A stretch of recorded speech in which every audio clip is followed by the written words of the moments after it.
সুখবৰ সুখবৰ সুখবৰ মাত্ৰ 10 টকাত বনাব পাৰিব জন্মৰ চাৰ্টিফিকেট কি নথি লাগিব জনাই আছো সবিশেষ আবেদন কেনেকৈ কৰিব সম্পূৰ্ণ লাইভ চাওক আপোনাৰ হাতত থকা মোবাইলৰ জৰিয়তে বনাব পাৰিব জন্মৰ চাৰ্টিফিকেট আপোনাৰ বয়স বেছি হোৱাৰ বাবে এতিয়ালৈকে বনাব পৰা নাই জন্মৰ চাৰ্টিফিকেট তেন্তে আৰু চিন্তা নকৰিব এইকেইটা নথি সাজু কৰি অনলাইনত আবেদন কৰক কি নথি লাগিব সবিশেষ জানিবলৈ এতিয়াই ভিডিঅ'টো এটা শ্বেয়াৰ কৰক পলম হোৱা জন্মৰ চাৰ্টিফিকেট বনাবলৈ এইকেইটা নথি লাগিব নাম্বাৰ 1 আধাৰ কাৰ্ড নিজৰ নাম্বাৰ 2 গাঁওবুঢ়া প্ৰমাণপত্ৰ য'ত জন্মৰ তাৰিখ উল্লেখ থাকিব number 3 school certificate admit card আৰু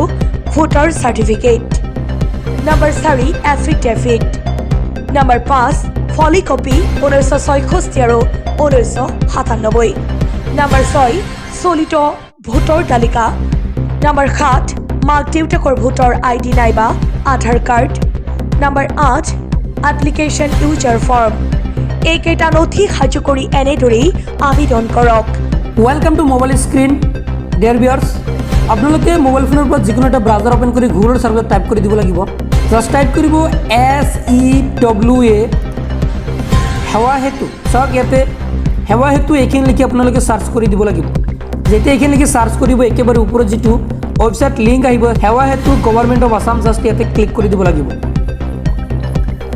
তাৰপিছত কিন্তু ইন্টাৰফেস এনেকৈ ওপেন হ'ব আপোনালোকৰ সন্মুখত চাওক প্ৰথমত ডেস্কটপ সাইট কৰি ল'ব লাগিব আবেদনৰ সম্পূৰ্ণ পদ্ধতি চাবলৈ আপোনালোকে যদি এতিয়ালৈকে ভিডিঅ'টো শ্বেয়াৰ কৰা নাই এতিয়াই শ্বেয়াৰ কৰি দিয়ক ইয়াৰ বাবে হোসাইটত একেবাৰে ওপৰত 3 লাইন পাব 3 লাইনত ক্লিক কৰিব ক্লিক কৰাৰ পিছত ইয়াতে ডেস্কটপ সাইট পাই যাব ডেস্কটপ সাইটটো ইয়াতে টিক মাৰ্ক লগাই দিব তাৰপিছত কিন্তু ওপৰত চাওক এনেকৈ আহিব লগইন ৰেজিষ্টাৰ অপচন পাব প্ৰথমত লগইন ৰেজিষ্টাৰ অপচনত ক্লিক কৰি দিব লাগিব তাৰপিছত ইয়াতে বহুতকেইটা অপচন পাব সিটিজেনত ক্লিক থাকিব যিসকলৰ CSC আইডি আছে তেওঁলোকে ইয়াৰ পৰা ক্লিক কৰি CSC ৰ জৰিয়তে কৰিব পাৰিব এতিয়া চাওক সিটিজেনত ক্লিক কৰিব সিটিজেনত ক্লিক কৰাৰ পিছত তলতে আহিব এতিয়া স্ক্ৰল ডাউন কৰি তলত আহিলে প্ৰথমত চাওক ইয়াতে লগইন ৰেজিষ্টাৰ আছে জাস্ট ইয়াতে ক্লিক কৰি দিব লাগিব ইয়াতে ক্লিক কৰি দিয়াৰ লগে লগে তাৰপিছত এনেকৈ ইন্টাৰফেস ওপেন হ'ব চাওক ইয়াতে sign in to your account via প্ৰমাণ ইয়াতে ইউজাৰ নাম থাকিব প্ৰথমত ৰেজিষ্ট্ৰেশ্যন কৰিব লাগিব ইয়াৰ বাবে চাওক তলত আহিলে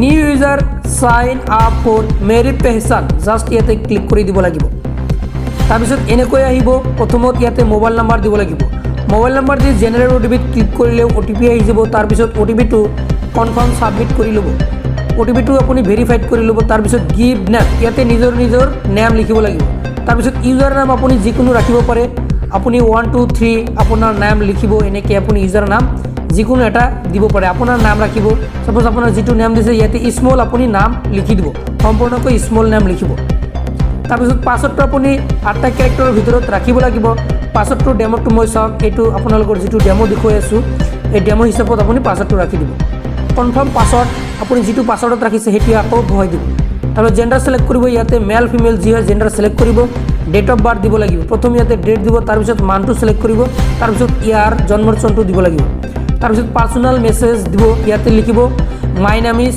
অমুক আপোনাৰ যি নাম হয় ইয়াতে লিখি দিব মাই নেম ইজ তাৰপিছত নেমটো লিখিব নাইবা আপোনাৰ নাম লিখি ৰাখিব তাৰপিছত একসেপ্টত ক্লিক কৰিব ক্লিক কৰাৰ পিছত সাইন আপ অপচনত ক্লিক কৰিব ক্লিক কৰি দিয়াৰ লগে লগে আপোনাৰ ৰেজিষ্ট্ৰেশ্যন সাকসেসফুল হ'ব তাৰপিছত আপোনাৰ লগইন কৰিব লাগিব সো তাৰপিছত আপোনালোকৰ সন্মুখত এনেকৈ কিন্তু ইন্টাৰফেস ওপেন হ'ব চাওক ইয়াতে সকলো ডিটেইলছ কিন্তু ওলাই আহিব ইয়াতে অল সাৰ্ভিসেছত ক্লিক কৰিলে ইয়াতে সাৰ্ভিসসমূহ আপুনি পাই যাব এতিয়া জাস্ট কি কৰিব আপোনাক মই জনাই আছো এতিয়া জাস্ট আকৌ আপুনি এটো ক্লোজ কৰি দিব ইয়াতে সব ক্লোজ আছে ক্লোজত ক্লিক কৰি দিব লাগিব সো ক্লোজত ক্লিক কৰি দিয়াৰ লগে লগে আকৌ আপুনি সেৱা সেতু এইখিনি মাৰিব তাৰ পিছত আকৌ আপুনি লগইন কৰিব সেম প্ৰসেছত কৰক হৈ যাব সেনেকৈ আৰু পিছত আকৌ আপুনি 3 লাইনত ক্লিক কৰি ডেস্কটপ সাইটটো অন কৰি ল'ব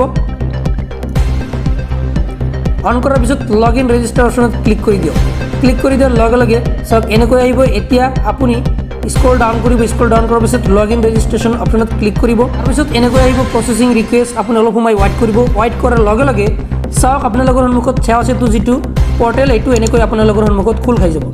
ইয়াতে ছাৰ্ভিচসমূহ এভেইলেবল আপুনি পাই যাব। ইয়াতে 3 লাইনত ক্লিক কৰি ইয়াতে চাওক আপোনাৰ এনেকৈ আহি গৈছে। চ' এতিয়া আপুনি কি কৰিব মই দেখুৱাই আছোঁ। ইয়াৰ বাবে আপুনি যিটো আবেদন কৰিব are you looking for portal ইয়াতে যিটো লিখা আছে ইয়াতে ক্লিক কৰিব। এতিয়া আপুনি চাৰ্চ কৰি দিব লাগিব। ছাপ'জ আপুনি বাৰ্থ চাৰ্টিফিকেট আবেদন কৰিব BIRTH চাওক বাৰ্থ লিখি চাৰ্চ কৰি দিব। চাৰ্চ কৰি দিয়াৰ লগে লগে কিন্তু আপোনালোকৰ সন্মুখত এনেকৈ ইণ্টাৰফেচ অ'পেন হ'ব। চাওক বাৰ্থ ৰেজিষ্ট্ৰেশ্যন প্ৰথমত যিসকলে এতিয়ালৈকে জন্মৰ চাৰ্টিফিকেট বনোৱা নাই তেওঁলোকে প্ৰথমত পাৰ্মিশ্যন ল'ব লাগিব। তাৰবাবে চাওক ইয়াতে permission for delayed birth registration ইয়াতে আছে। জাষ্ট এপ্লাই অপশ্যন আছে, এপ্লাই অপশ্যনত ক্লিক কৰি দিব লাগিব। ক্লিক কৰি দিয়াৰ লগে লগে পৰৱৰ্তী পেজটো এনেকৈ অ'পেন হ'ব। চাওক ইয়াতে যি গাইডলাইন দিয়া আছে কি লাগিব ইয়াতে সকলো ডিটেইলছ কিন্তু ওলাই আহিব। এপ্লাই অপশ্যনত ক্লিক কৰিব। এপ্লাই অপশ্যনত ক্লিক কৰি দিয়াৰ লগে লগে ইয়াতে চাওক application form for permission for delayed birth registration পলমকৈ জন্ম পঞ্জীয়নৰ অনুমতিৰ বাবে আবেদন প্ৰমাণপত্ৰ ইয়াতে কিন্তু দৰকাৰী কি আছে ইয়াতে দিয়া আছে। জাষ্ট আপোনালোকৰ 30 টকা কাটিব। ইয়াতে আছে চাওক 30 টকা কাটিব। চ' ইয়াতে এপ্লিকেণ্ট নেম যিজনে আবেদন কৰিব আবেদনকাৰীৰ নাম লিখিব লাগিব যিজনে আবেদন কৰিব। তাৰপিছত আবেদনকাৰীৰ ইয়াতে জেণ্ডাৰ দিব লাগিব। তাৰপিছত ইয়াতে কিন্তু মোবাইল নাম্বাৰ যিটো আপুনি মোবাইল নাম্বাৰ দি ৰেজিষ্ট্ৰেশ্যন কৰিছে ইয়াতে আহি যাব। ইমেইলটো আপোনাৰ দিব পাৰে, নিদিলে একো নহয়। জাষ্ট ৰিলেশ্যন উইথ নিউ বৰ্ণ এতিয়া যাৰ জন্মৰ চাৰ্টিফিকেট বনাব ছাপ'জ ইয়াতে চাওক মোৰ ভাইটিৰ মই বনাম তেনে ক্ষেত্ৰত ইয়াতে চাওক ব্ৰাদাৰ দিব লাগিব।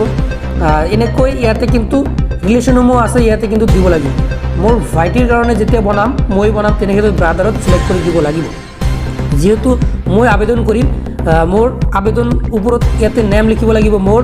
ছাপ'জ ইয়াতে মোৰ নাম লিখিম। এতিয়া মোৰ ভাইটিৰ নামত মই বাৰ্থ চাৰ্টিফিকেট বনাম তেনে ক্ষেত্ৰত মই ইয়াতে ব্ৰাদাৰ দিম। এতিয়া ইয়াতে এইসমূহ নালাগে, যিসমূহত ষ্টাৰ মাৰ্ক আছে এইসমূহ দিব লাগিব। এতিয়া কথা হ'ল ছাপ'জ আপুনি ৰেজিষ্ট্ৰেশ্যন কৰিছে এতিয়া আপোনাৰ নামতে বাৰ্থ চাৰ্টিফিকেট বনাব তেনে ক্ষেত্ৰত ইয়াতে আপোনাৰ নাম দিব লাগিব। ছাপ'জ মই এতিয়া আৰু এটা উদাহৰণ দি আছোঁ। ছাপ'জ মই মোৰ নিজৰ বাৰ্থ চাৰ্টিফিকেটখন বনাম ইয়াতে মোৰ নাম লিখি এতিয়া স্ক্ৰল ডাউন কৰিলে ইয়াতে যিটো অপশ্যন আছে ব্ৰাদাৰ ইয়াতে এতিয়া আধাৰছত ক্লিক কৰি দিব লাগিব। আধাৰছত ক্লিক কৰি ইয়াতে কিন্তু আপোনাৰ নিজে যিহেতু কৰি আছে আধাৰছত ক্লিক কৰি দিব লাগিব। চ' তাৰপিছত ইয়াতে আধাৰ ৰিলেশ্যনশ্বিপ যিটো আছে ইয়াতে কিন্তু দিব লাগিব চেল্ফ দিব লাগিব। চেল্ফ ইয়াতে enter Aadhaar relationship if any অন্য সম্পৰ্ক যদি থাকে ইয়াতে চেল্ফ দিব লাগিব। চেল্ফ এতিয়া নিউ বৰ্ণ ডিটেইলছ নৱজাতকৰ বিৱৰণ ইয়াতে যাৰ নামত বাৰ্থ চাৰ্টিফিকেট বনাব তেওঁৰ নাম ইয়াতে দিব লাগিব সম্পূৰ্ণ নাম। ডেট অফ বাৰ্থ ইয়াতে ক্লিক কৰি ইয়াতে চিলেক্ট কৰি ডেট অফ বাৰ্থটো বহাই দিব। তাৰপিছত নিউ বৰ্ণ জেণ্ডাৰ ইয়াতে চিলেক্ট কৰি মেল ফিমেল যি হয় চিলেক্ট কৰি দিব লাগিব। তাৰপিছত ফাদাৰ্ছ নেম ইয়াতে দিব লাগিব ফাদাৰ্ছ নেম। তাৰপিছত মাদাৰ্ছ নেম। তাৰপিছত প্লেচ অফ বাৰ্থ ক'ত জন্ম হৈছিলে। তাৰপিছত ৰিজন ফৰ বিং লেট পলম হোৱাৰ কাৰণটো কি আছিলে। তাৰপিছত আধাৰ ডিটেইলছ অন্য তথ্য দিব লাগিব। ইয়াতে ষ্টেট থাকিব, ডিষ্ট্ৰিক্ট চিলেক্ট কৰিব, চাব ডিভিজন চিলেক্ট কৰিব, চাৰ্কেল চিলেক্ট কৰিব, ভিলেজ পিনক'ড এইখিনি বহাই দিয়াৰ পিছত ছেভ এণ্ড নেক্সটত ক্লিক কৰিব। ক্লিক কৰি দিয়াৰ লগে লগে আপোনাৰ আৰু এখন পেজ অ'পেন হ'ব। তাৰপিছত আপুনি সেই ডকুমেণ্টছসমূহ আপলোড কৰিব লাগিব।